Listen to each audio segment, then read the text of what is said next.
All right, we've come to the point where we're going to learn our very last identities of this class. So to recap, we've done all the basic ones like the reciprocal and the quotient and the odd even and the cofunction, our favorite, the Pythagorean. And then we really opened up the door to some really interesting ones when we started dealing with the sum and difference identities, because those allowed us to not only do sums and differences, but also the double angle identities. Now, the double angle identity, in particular the cosine double angle identity, is particularly useful, because we can use that one to figure out the half angle identities. So imagine your delight in hearing this. So the key here is that we realize that in our cosine double angle identity, we've got a double angle here and it reduces down to the single angle, right? So if we have a double angle, we can just reduce it down to the single angle over here. Now, the idea about the half angle is we can work backwards. And if we start off with this one and we go to this one, then we start off with something that's half as big as the one that we're going to use. So we're going to work backwards here to derive the half angle identities. My hint for you is to let theta equal 2 alpha. So I'm going to take, for example, the cosine of 2 alpha is going to be the same thing as the cosine of 1 theta. And if I'm going to try to derive the sine half angle identity, then I'm going to use this equation right here. So cosine of theta equals 1 minus 2 times the sine squared of alpha. But wait a second, alpha is the same thing as 1/2 theta. All right, so that means that we have an equation that relates sine of theta over 2 with cosine of theta. So if we try to solve this for sine of theta over 2, just a bit of algebra, maybe I'll add the 2 sine squared theta to the left side, 2 sine squared of theta over 2 rather, and subtract the cosine of theta to the other side. That's probably the most efficient way to do it. Then we'll divide everything by 2, and then take the square root to get rid of the squared, and we get our half angle identity, which is going to be the square root of that crazy looking fraction, 1 minus cosine of theta over 2. Now there's something missing here, and that is the fact that when you take the square root of both sides of an equation, you might get a positive version and you might get a negative version. And we've seen that the sine function definitely sometimes returns positive answers and sometimes definitely returns negative answers. So we have to pay careful attention to this plus or minus. This is our only identity, the half angle identities, where we have to pay attention. We have to, half angle, have to. Our half angle identities are the ones where we have to keep track of the pluses and minuses. Okay, we can do a very similar thing. Let's do a different color. With the cosine half angle, we're going to do another cosine. This time we're going to use this one, cosine double angle identity. We're going to use that one, and again, we're going to replace 2 alpha with theta, which means we're going to replace 1 alpha with half theta. And we'll do the same thing. We'll solve for cosine of half theta. So we'll add 1 to this one.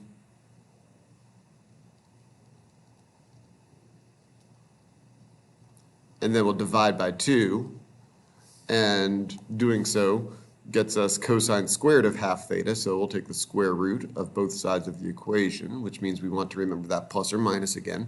And we'll see that we get the same thing as this one, except instead of 1 minus cosine of theta, it's 1 plus the cosine of theta. All right, so notice that both the half angle identity for sine and for cosine use the cosine function, which is interesting to note. But the reason it does that is because both of these two identities are derived from the cosine double angle identity. So that should help you remember it. So let's talk a little bit about that plus or minus. The plus or minus is determined by the quadrant in which the angle that we're working with lies, right? So that's theta over 2. Look at where theta over 2 is. And we'll see some examples of this in a minute. But make sure that you're looking at that quadrant and not the quadrant in which theta lies. That's a very common mistake because we're going to be plugging in a theta value, and this theta value may be in quadrant, say, 2, which would make the cosine value inside the square root a negative value. But if theta over 2 started out as a quadrant 1 angle, then we should have a positive answer, even though we're dealing with a quadrant 2 angle inside the square root here. So again, we'll see some examples of that, but this is important. Make sure you're using the quadrant of the angle that you're actually working with, which is the theta over 2. Okay? All right, so there's another one. I'm sure you guys are all very nervous about finding the other one, right? We've got sine, we've got cosine, so let's make sure we don't leave out tangent, right? We can definitely just divide sine divided by cosine to get tangent, and get this plus or minus the square root of 1 minus cosine theta over 1 plus cosine theta. There's no problem with that, except we don't like to deal with that plus or minus. For the sine and the cosine, we don't really have a choice. But for tangent, we have some options here. So let's take a look at this. Let's try to take this and try to simplify it. Okay, so if we take this fraction, square root of 1 minus cosine theta over square root of 1 plus cosine theta, and I use conjugates to try to simplify this, I'll multiply, let's start with this one. We'll multiply by the conjugate of the denominator, which is going to be 1 minus the cosine of theta. We're going to keep that inside the square root. So we'll do the same thing on the top of that fraction, of course. That's how we deal with fractions, right? We can multiply the top and the bottom times the same thing. Now on the top, something very nice happens. Notice that we're multiplying the same thing twice.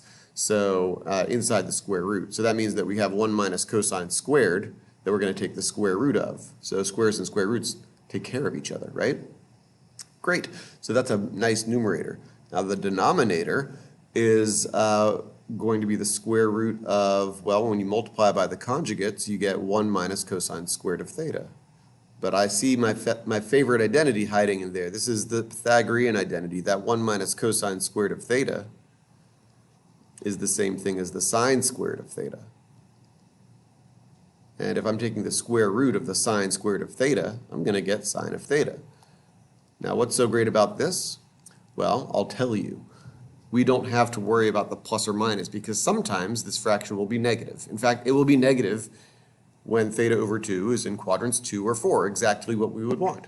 And this fraction will be positive when theta over 2 is in quadrant 1 or 3, exactly what we want. So this is a better identity because it's going to help us track our positives and negatives a lot better. We could also, and I'll leave this to you, multiply the top and the bottom times the other conjugate, the conjugate of the numerator instead of the conjugate of the denominator. Give that a try, and you'll get a very similar process. You're going to end up with the sine of theta is going to be on the top, and you're going to have 1 plus the cosine of theta on the bottom. I would say this one's probably better because it keeps the denominator as simple as possible. We'd rather not have 2 terms in the denominator if possible. So unless you have some compelling reason to use this one, I would definitely recommend using that first one. So yeah, that's the third half-angle identity, and there you have it. You've got our last little bit of trigonometric identity magic that you're going to have to know in this class.